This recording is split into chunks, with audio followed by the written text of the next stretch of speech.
It was one night that you had to move overnight undercover with your entire family to a refugee camp. I was talking to your brother Aldo the other day, and he said actually at the time you and him liked the idea of moving because you're 8 years old, don't know any better. What were the living conditions like? Pretty basic, squalid to some degree even. The sanitary conditions were the part that was the most disturbing, quite honestly, because we were right inside the walls of the city of Lucca. And, it's basically a medieval city, and there were not too many amenities in this building where we were, which was an old monastery, and then it was a college.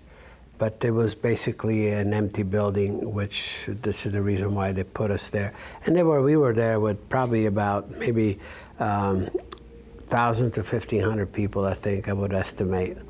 And wall to wall, we were in a large room for the most part with about, I think there were like 8 or 12 families. We're all separated by blankets.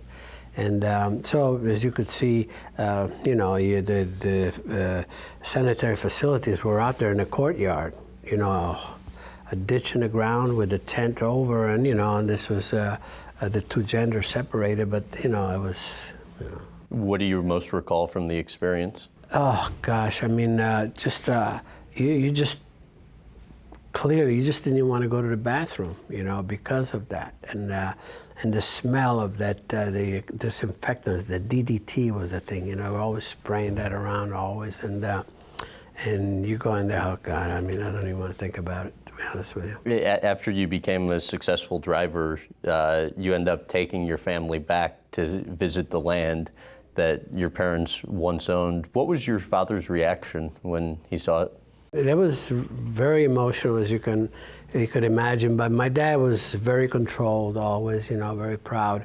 And but I remember we were up on the top of the town square, Piazza Andrea Antico, and he's overlooking. You could see actually as far as his eye could go, some of his holdings, because he owned like 800 hectares of land, 7 different farms, like 2,200 acres, and you could see like in the commercial you see with that Indian, when somebody's littering, with a tear. He had this tear coming down, but he was very stoic, but you could see a tear coming down his eye.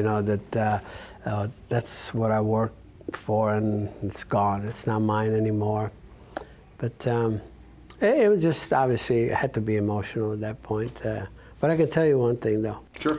Because of the opportunities that we always had, what this country provided to us as kids, I always used to say to my dad whenever we would be chatting, I said, Dad, I says, do you have Tito on your Christmas list?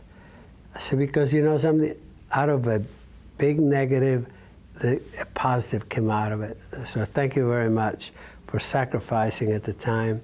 I said, but look at the opportunity that this provided for us, your kids, So I always reminded him of that. Why make the decision to come to America? Well, that was fairly easy. We kept correspondence with the uncle on my mother's side who had immigrated early on, like I think early 1909 or something like that. So he had made a life here and grew a family. And while we were in a camp, we maintained correspondence with him. And at one point, he knew that, okay, you guys, you're still in the camp, you don't have a home yet. And he said, why don't you come to America and I will sponsor you? Because you needed a sponsor to obtain, you had to have visas. It was no longer Ellis Island where you could just go there and just, given a passport. But so in 1952, my dad applied for visas. 3 years later, he had almost forgotten about it. Visas come through, and so it was decision time. And I said this a million times. I said, so Dad said, well, we're going to America. I said, but we're only going there for 5 years, and then come back, rich. And so that sort of softened the idea of just moving on and Sure. going to an entirely different life, entirely different continent, and so forth.